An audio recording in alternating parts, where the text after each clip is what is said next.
Ce jour est dédié pour l'élévation de l'âme de Rachamim Ben Makhlouf, dont c'est aujourd'hui l'anniversaire du décès. Quand j'arriverai au Olam Haba, après 120 ans, on me demandera qu'est-ce que je fais de bien dans ce monde. Alors, je n'ai pas fait grand-chose. Je dirais au niveau Toraïque, j'ai un beau chidouche, c'est le Shiur Germamia, que je conseille à ceux qui l'ont pas vu de le voir. Je vais vous faire un petit résumé et vous rajouter encore des nouveaux chidushim que j'ai eu. C'est moins spectaculaire, mais bon, c'est quand même sympathique. Et pathétique d'ailleurs. Alors, les questions de Germamia sont en gros comme ça. Vaishar Yaakov Malachim Lefanav. Yaakov envoie des anges devant lui vers son frère Esav dans le pays de Séhir.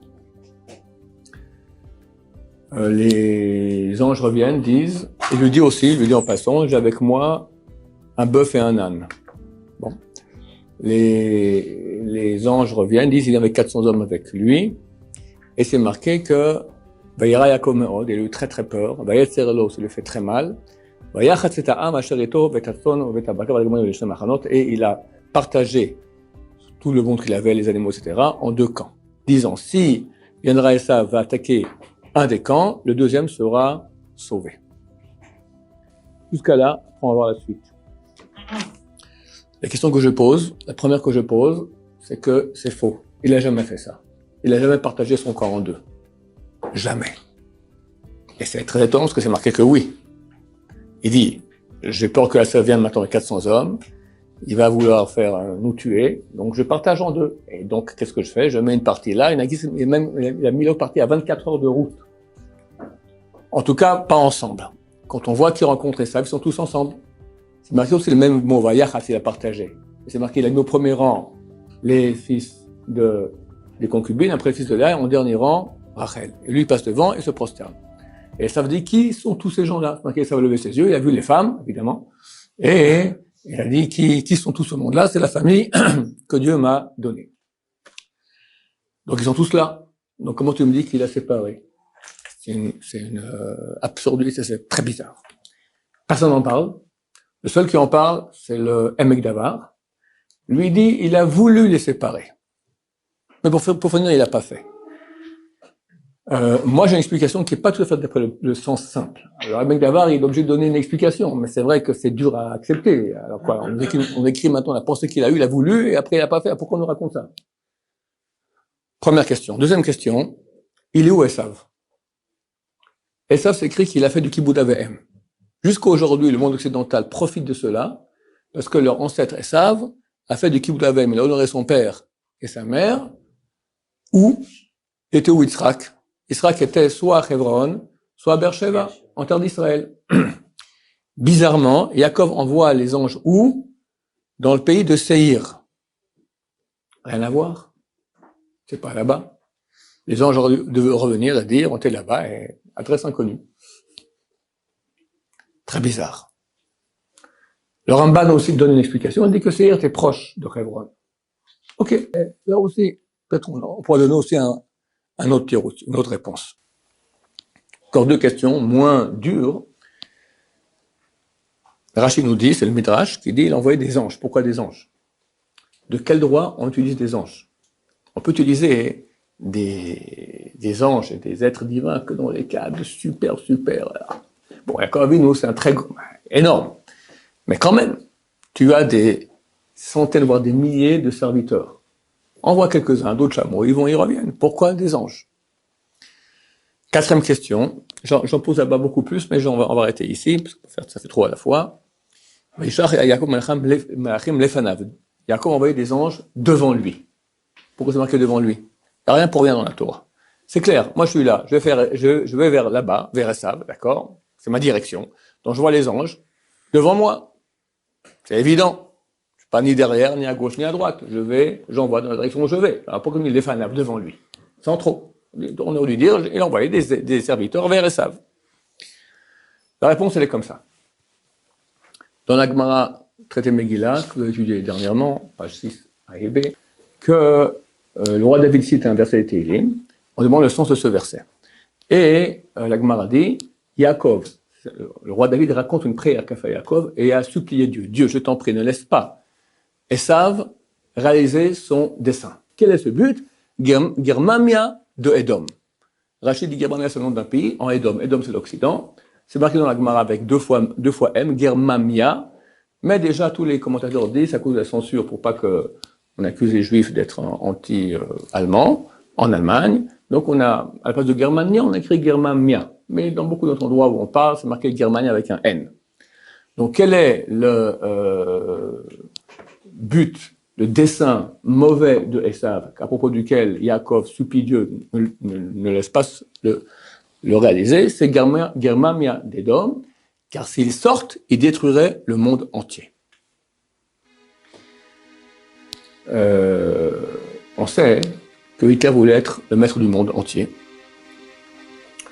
Et Germania d'Edom, on comprend qu'est-ce que c'est.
Intéressant que le mot German, d'accord, Germanie, n'existe pas en allemand. C'est pas le nom du pays. Le nom, c'est Deutschland. La capitale, c'est Berlin. Mais en 1935, 2 ans après qu'il est monté au pouvoir, Hitler a demandé à son architecte personnel, Alan Speer, de faire une réorganisation de toute la ville de Berlin, qui serait la capitale du monde, et qu'on appellerait dorénavant Germania. Intéressant de voir que ça correspond exactement à ce qui est écrit, que le dessein de Esav mauvais, c'est Germania d'Edom, que s'ils réussissent, ils détruiraient le monde entier comme en rêvait Adolf Hitler. Alors, la Gemara continue et dit il y a 300 villes, 300 ducats, un duc et un ducat, d'accord, Dukassim en hébreu, dans la Gemara, dans Germania d'Edom, 300. Et quand j'ai lu cette Gemara-là, c'était quelques années après que j'ai fini mon bac, et je me souviens encore de l'histoire que j'avais appris en histoire, et un certain Bismarck, ceux qui ont fait le bac dernièrement se souviennent ou pas du tout. Il a fait l'unité allemande. Environ à 150 ans, donc il y a une unité en Allemagne, il y avait 300 villes et cités libres, 300 ducats. Extraordinaire. La Gemara dit 300, et avec qui on aurait dit il y avait 300. Je me suis dit, mais d'où les sages d'Israël, ils savent une chose pareille. 2000 ans auparavant, la Gemara est écrite, 1500 ans auparavant, ils savent qu'en Allemagne, il y a 300 ducats. C'est quand même bizarre. Et là, ça m'a fait tilt, et c'est le tilt qui a amené à la réponse à toutes les questions qu'on a posées. C'est quoi le pays de Esav? C'est écrit que plus tard dans la même paracha, c'est marqué que Esav a quitté la terre d'Israël, est allé, il a trouvé le pays de Séhir. D'ailleurs, on voit que Yaakov envoie les anges dans le pays de Séhir. Séhir sera le pays de Esav. Le mot Séhir est constitué de la première lettre, Shin, qui vaut combien? 300. Et la lettre, c'est le mot Ir, 300 villes. Ben voilà, le nom du pays exprime ce qu'il est, 300 villes. Alors ça m'a fait tilt. Donc maintenant, quand on parle de Séhir, on ne parle pas du petit pays qu'il y avait à côté de Hebron, on parle de l'Allemagne. L'Allemagne, Germania chez les Dom. Et là, je comprends. Donc, Yaakov envoya des anges en avant. C'est quoi en avant? En avant dans l'histoire. Pas en avant sur le terrain. Et pourquoi des anges et pas des serviteurs à dos de chameau? Je ne vais pas envoyer à dos de chameau dans le futur. On va des anges dans le futur. Ils vont où? À la bonne adresse? Séhir. Pas voir Esav qui est près d'Israël à Hebron ou à Beersheba. Il va en Allemagne. Allez voir le sale coup que me prépare Esav pour la fin des temps. Et là, ça m'a fait tilt. Esav, valeur numérique, Adolf Hitler. Exactement. Exactement. Les anges reviennent et disent, il vient avec toi, les 400 hommes, 400 en 2 mots, la lettre 400 c'est Taf. Je ne peux pas expliquer maintenant, c'est trop long, mais Taf c'est la croix gammée. Taf et Taf.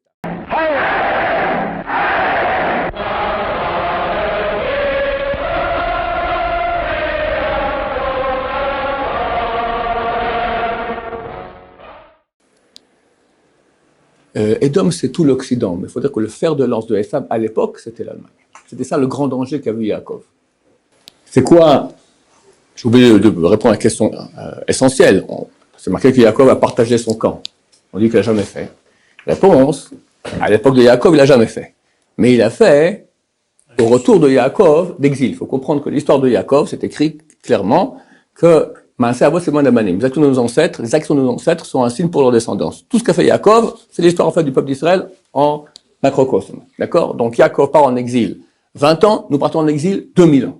Il revient d'exil en terre d'Israël. On a rencontré maintenant le retour de Yaakov en terre d'Israël. Sur la route du retour, mouvement du sionisme, on commence à rentrer en terre d'Israël.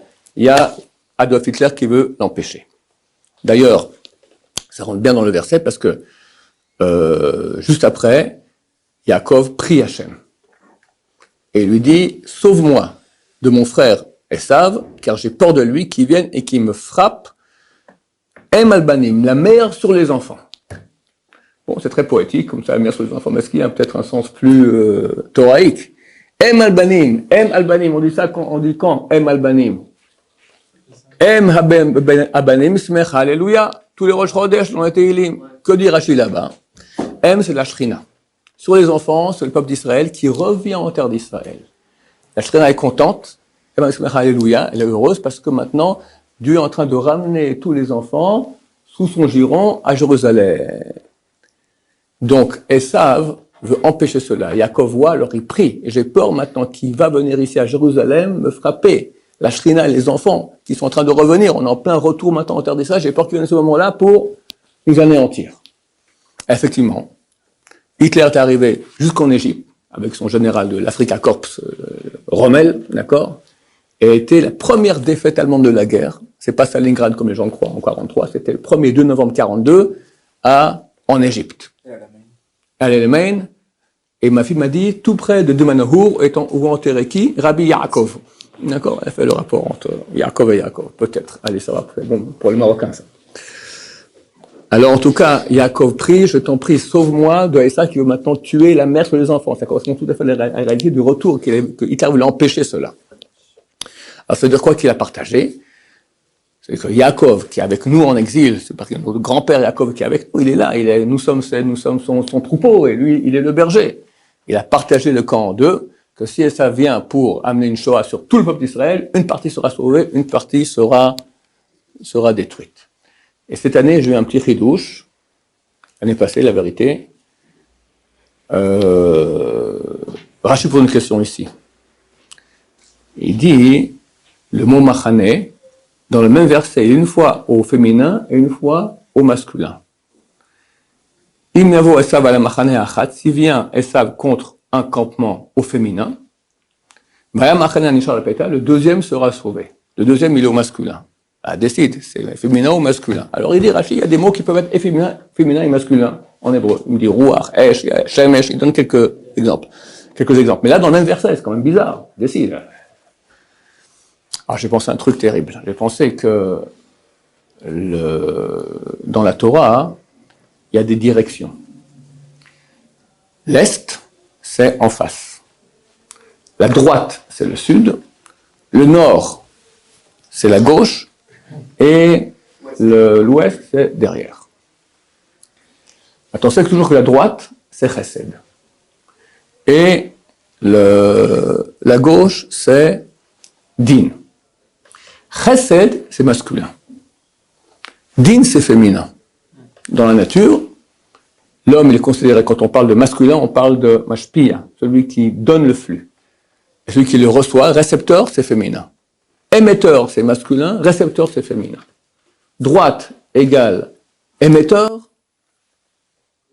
gauche égale récepteur. Donc si on me dit maintenant, le campement féminin a été touché, s'il vient et savent qu'on le campement féminin, le campement masculin sera sauvé. C'est correspond tout à fait à la réalité géographique qu'il y a eu. que c'est le campement, la partie du peuple d'Israël qui était au nord, côté gauche, qui a été touchée, alors que la partie qui était au sud a été sauvée. Pourquoi ce Yaakov dit « j'ai avec moi un bœuf et un âne » t'envoies des anges pour raconter un œuf, un bœuf et un âne, très bien. Et il nous dit tout de suite, le bœuf c'est Mashiach ben Yosef, et l'âne c'est Mashiach ben David. Je reviens maintenant, dit-il, avec les deux Meshichim, attention. Et là, stupéfaction, Yaakov prie, et que nous dit le verset juste après, Vayalen sham balayla hahu, et il va dormir cette nuit. Franchement, c'est le moment d'aller dormir. Bon, peut-être qu'il est fatigué, mais ouais, tu auras nous raconter. Donc, il dormait, il était aussi voir le coiffeur, il boire un café, enfin, ça n'a rien à voir. Tout le coup, il se lève, Vaikar minaba beyado, il a pris, il ne faut même pas marquer qu'il s'est levé, la vérité. Même endormi, on dirait. Vaikar minaba, il a pris qui avait des proches de sa main, Mincha l'Esav arrive, un cadeau pour son frère Esav. Et il envoie maintenant des bestioles. On lui dit combien? 200 chèvres, 20 béliers, 200 brebis, 20, etc., etc. Intéressant en passant qu'il y a 8 mots dans ce verset, tous, ce verset de toute la Torah qui finit tous par la même terminaison, Yud Mem. Izim Mataim, Tiashim Esrim, Rechelim Mataim, Ve'elim Esrim. Pourquoi il envoie cela? Pour amadouer Esav. Il y a un petit signe ici, c'est 8 terminaisons, chaque terminaison Yud Mem ça vaut 50. Fois 8 ça fait 400. Ça veut dire qu'il a payé le tribut du mal. On sait que les forces du mal, c'est toujours 400. Abraham Avinu va acheter à Ephron pour 400 shekels de Marpella. Ephron, valeur numérique, 400. Les forces du mal, c'est toujours 400, il faut savoir. D'accord? Donc, il paye le tribut pour calmer Esav. Miracle, il y avait plus de 400. Ici, cette terminaison, c'est 400, mais combien de bêtes il y avait? 580. Miracle, bizarre. Esav avait 400 hommes. Combien il a payé chaque homme pour venir? C'est des mercenaires, c'est des soldats, ils vont peut-être mourir, il faut les payer. Combien on leur paye? Hein? Au moins 10 chèvres, au moins, je sais pas moi, 50 chèvres, c'est le minimum. Yaakov envoie 580 bêtes, et tout d'un coup, Esav est tout content. Il vient pour le tuer, il vient, il embrasse, c'est mon frère, Qu'est-ce qui s'est passé? 580 bêtes, c'est ça qui a calmé Esav, mais c'est l'histoire des Schtroumpfs, là, c'est Walt Disney, c'est pas normal, c'est un truc qui cloche. C'est pas 180 bestioles qui vont calmer Esav.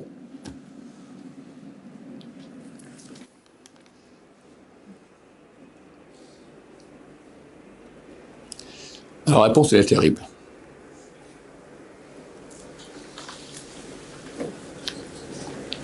Je vais pas expliquer pourquoi la Shoah, c'est pas mon sujet du tout. Mais en tout cas, il y avait un décret terrible d'anéantissement du peuple d'Israël. Et on a payé un tribut terrible, mais on a été sauvés. Et ça, Adolf Hitler venait pour nous tuer. Nous tuer. Et il était proche d'arriver à Jérusalem, et c'était terminé. C'est arrivé à Jérusalem, c'était terminé. C'est un miracle qu'il n'est pas arrivé. Néanmoins, il y a eu 6 millions de Juifs qui sont morts dans la Shoah. À mon avis, il y a un signe à cela ici dans la Torah, que le nombre de bêtes qu'envoie Yaakov à Esav, c'est 580. Le chiffre le plus grand qui est en hébreu, c'est 10 000. T'as 1, t'as 10, t'as 100, t'as 1000 et t'as Revava. Revava, c'est 10 000. Alors, un rapport entre chaque bête égale 10 000. Ça nous ferait en tout 5 800 000. D'après le livre Le Must sur la Shoah, Raoul Hilberg, la destruction des Juifs d'Europe, de Raoul Hilberg, il a fait le compte. Chaque convoi de charrette, il arrive à 5 800 000 tués par les nazis. Exactement le chiffre qui est écrit ici. Parce que les troupeaux de Yaakov, c'est écrit. Atem tsoni tsomariti, vous êtes mes troupeaux. Vous êtes mon troupeau. Vous êtes mes. Comme ça, Dieu parle à propos du peuple d'Israël. On est les troupeaux. Donc, hélas, Yaakov, pour calmer Esav, a dû payer ce tribut terrible. C'est clair que quand on parle de Esav, on parle du mal. Le mal, voyant qu'on arrive bientôt à la fin, on revient en terre d'Israël, Mashiach va venir, il se défoule. Il veut empêcher ça. Il faut payer un tribut. Hélas, il faut payer. S'il y a des mérites suffisamment, etc., alors on peut. Mais s'il n'y a pas de mérite, pas suffisamment, alors il y a un tribut. Je ne vais pas expliquer le pourquoi et le comment. Je ne suis pas pour expliquer, c'est des choses qui sont trop dures, d'accord? Mais on voit en tout cas un signe, que le nombre de bêtes correspond exactement à la Shoah. Maintenant, qu'est-ce qu'on faisait à Yom Kippour? Pour calmer le mal, on envoyait un Saïr Lazazel. Un Saïr, c'est un bouc émissaire. La valeur numérique de 580, c'est Saïr. valeur numérique. C'est le Seir Azazel, c'est le bouc émissaire qu'on a envoyé payer le tribut au mal pour qu'on puisse passer. Très grand tribut, terrible, mais bon, Hachem, aujourd'hui, on est là, et bientôt ma chère vient, et vengera tout le sang qui a été injustement versé de notre peuple.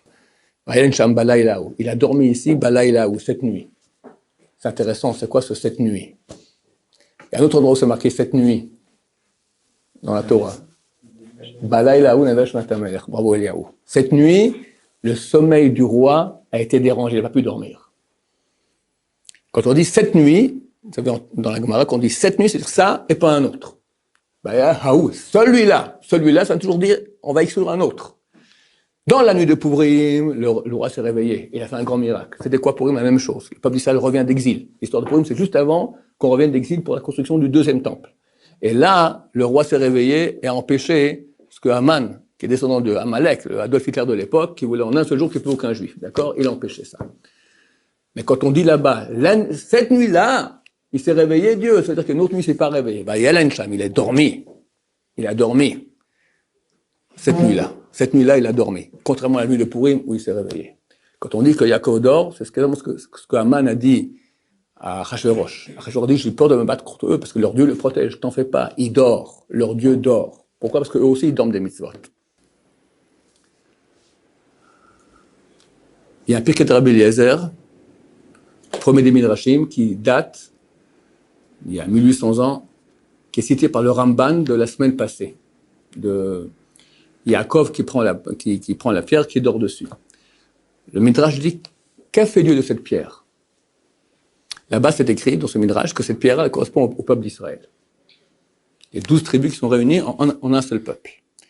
Dieu a pris son pied droit, comme ça dit le Midrash, et a enfoncé avec son pied droit la pierre très profondément dans le mal. Et cette pierre-là est la pierre sur laquelle le monde tient. Eben Ashtia, la pierre sur laquelle qu'il y a dans le sanctuaire, c'est-à-dire que l'on posait le tabernacle, dans le Saint des Saints. Et que Dieu a pris le peuple d'Israël, parce que là-bas, le Midrash dit que c'est le peuple d'Israël, il a mis envoyé très profondément dans le mal. On avait une mission à aller dans le mal, à mettre toutes les étincelles de sainteté, etc. Les saints du peuple d'Israël qui sont prêts à mourir à Kiddush Hashem. Chaque juif qui est mort à la Shoah, il est mort à Kiddush Hashem. Grâce à ceux-là, nous sommes encore un peuple. Grâce à tous ceux qui sont morts à Kiddush Hashem, qui ont souffert durant dans tout l'exil, en sanctification du nom de Dieu, souffert et mort, nous sommes encore vivants. C'est grâce à eux que nous sommes un peuple éternel. Voici, quoi encore? Oui. Le mal, il veut du sang d'Israël. Le mal, il veut la fin d'Israël. Plus on en a, plus il est content, plus il se tait. Alors après, Yaakov, il y a la bagarre avec l'ange la nuit. D'accord? Et après, il rencontre Esav. C'est intéressant même de lire Rashi. Rashi dit, c'est marqué Esav vient, il l'a embrassé. Et sur les mots embrassé, c'est marqué avec des petits points. Quand il y a des petits points, ça veut dire que c'est pas tout à fait comme ça. Alors, Rashi cite, il y a une marloquette dans les commentaires. Il y en a qui disent qu'il a embrassé tout son cœur. Ils disent non. C'était pas tout son cœur. Rabbi Shimon Bar Yochai dit, c'est connu que Esav est la haine de Yaakov. Mais là, après la Shoah, quand il a rencontré, il a embrassé tout son cœur. Il dit non, même là aussi, c'était pas. Maintenant, quand vient les Nations Unies après la Shoah et nous donnent la terre d'Israël, c'était un cadeau de tout, ils ont vraiment pitié de nous et de tout leur corps ils ont donné, ou bien c'était un cadeau qui était un peu pourri, d'accord? Marloquette, c'est pas clair. Parce qu'il y en a qui ont donné dans l'optique que, on va mettre dans 30, 40 ans, on va appeler les Ishmaélites, qui vont tout vous bouffer et terminer. Ou bien, on vous les met dans les mains de Ben Gurion, qui va faire de vous un peuple qui fait plus de Torah, d'accord? Un peuple de Goïm. Ensuite, dans cette rencontre-là, c'est marqué que Yaakov, il a mis premier rang les femmes des concubines, après les femmes de Léa, et tout dernier les femmes de Rachel. Le Gan de Vilna a écrit déjà, il y a 300 ans, que pour nous dire comment ça se passera au niveau social, à cette époque-là, le retour de terre en Israël. Premier rang, il y aura les fils des concubines, c'est le Erev Rav. C'est Ben Gurion, tout cela, d'accord, c'est la tête. Après, les communs du peuple, et tout en bas, les Bnei Torah, les Baro Yeshivot, tout ça, c'est les fils de Rachel, d'accord, tout au bas de la classe sociale. Le rapport qui est cité. Après, ça c'est très très beau, il y en a qui le connaissent, mais vous le connaissez pas, et c'est un bon chidouche que j'ai eu aussi. C'est marqué, Vayavo Yaakov Shalem. Est venu Yaakov, Shalem, entier, Ir Shrem, Ashrem. Quoi Shalem? Mathias? C'est quoi Shalem? Yaakov Shalem. Shalem, c'est quoi Shalem? Shalem. 390. Shalem, Bemamono, Shalem Begufo, Shalem Betorato. Chaque petit enfant connaît ce commentaire par cœur. Il est venu entier dans son argent, entier dans sa Torah, entier dans son corps. Tout l'argent qu'il avait dû payer en partant en exil à Éliphaz, le petit-fils de Esav, il est venu maintenant, il est super riche. Sa blessure qu'il avait avec l'ange durant la nuit, elle est guérie. Et la Torah, après 20 ans chez Laban, il a toute sa Torah encore. Correspond, ce retour maintenant en terre d'Israël, il arrive maintenant à Shrem, en terre d'Israël, correspond à notre réalité aussi aujourd'hui. En Torah, Baruch Hashem, il n'y a jamais eu autant de Torah depuis 2000 ans. Au niveau économique, on est la meilleure économie au monde. Et au niveau du peuple, on est à peu près le même nombre qu'il y avait avant la Shoah. D'accord? Baruch Hashem. Donc il revient en terre d'Israël. Vaïran et Pneaïr. Et il a campé en face de la ville. Donc il arrive près de Shrem, Vaïavo Yaakov Shalem, venu entier, Ir Shrem, à la ville de Shrem, Vaïran et Pneaïr. Et il campe en face de la ville. Bon, ok, très intéressant où il campe. Rashi, c'est un Rashi invraisemblable. Rashi nous dit Erev Shabbat Haya, Beshilto de Rav Achai. Il cite un Gaon. C'est le grand rabbin qui vivait au 8e, 9e siècle. Seule fois que je sache que Rashi cite un Gaon, Rav Achai Gaon, pour dire une information super grande. Si Rashi amène maintenant ce commentateur, il dit que c'était la veille de Shabbat. Et moi je pose la question, et alors? C'est tellement important de me dire maintenant, il est arrivé à Shrem, il a campé en face de la ville, la veille de Shabbat. Et alors? Je ne vais pas dire ce mot-là, d'accord. On n'a rien à faire. Le Rashbam, petit-fils de Rashi, commente, dit celui qui comprend que Yaakov est venu entier à Shrem se trompe d'après le pshat. C'est pas du tout le sens du verset. Ça, c'est un drash. C'est une drasha. Shalem Amamono, Shalem Begufo, entier dans son corps, c'est un drash. Le sens simple est le suivant. Vayavo Yaakov Shalem. Yaakov est venu à Shalem, Jérusalem. Ir Shrem, qui est la ville qui appartient à Shrem. Shrem ben Hamor. Ça correspond à la réalité. On revient d'exil maintenant. On arrive tous à Jérusalem, où Vaïchan et Pneaïr, il a campé en face de la ville. On n'est pas dedans. C'est où Jérusalem? L'endroit du temple. C'est pas, nous on est en face, le Kotel. On n'est pas en haut, à l'endroit du temple, le vrai Jérusalem. Quand c'est Erev Shabbat, veille de Shabbat. C'est quoi veille du Shabbat? Veille du Shabbat universel, avant la Géoula. Et un jour, messieurs, je fais Boykala, Shvat Malketa, ping! Ça m'a fait un tilt supersonique. Ok, c'est quand ce Erev Shabbat? C'est veille de Shabbat. C'est quand? Je mets ça parce que tout le monde sait que c'est quoi la suite. Ouais, veille de Shabbat, ok, mais quand? Bon, alors faisons un calcul, c'est quand Shabbat? Shabbat, non. C'est quand vendredi finit, c'est samedi. C'est le 7e jour, c'est l'an 6000. L'an 6000, on commence le 7e millénaire. L'an 6000, c'est Shabbat. C'est quand Erev, la veille? Oui, mais combien? Tout? Non, Erev Shabbat, c'est un peu avant Shabbat. Combien? Il faut prendre la valeur numérique du mot Erev. Ain, c'est 70, Resh, c'est 200, Bet, c'est 2. Ça fait 272 ans. Tu fais 6000 moins 272 ans, tu rajoutes 3 mois, parce que la Torah ne parle pas des mois, tu arrives à la date pile de la guerre des 6 jours.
Vaïchan et Pnaïr, il a campé en face de la ville.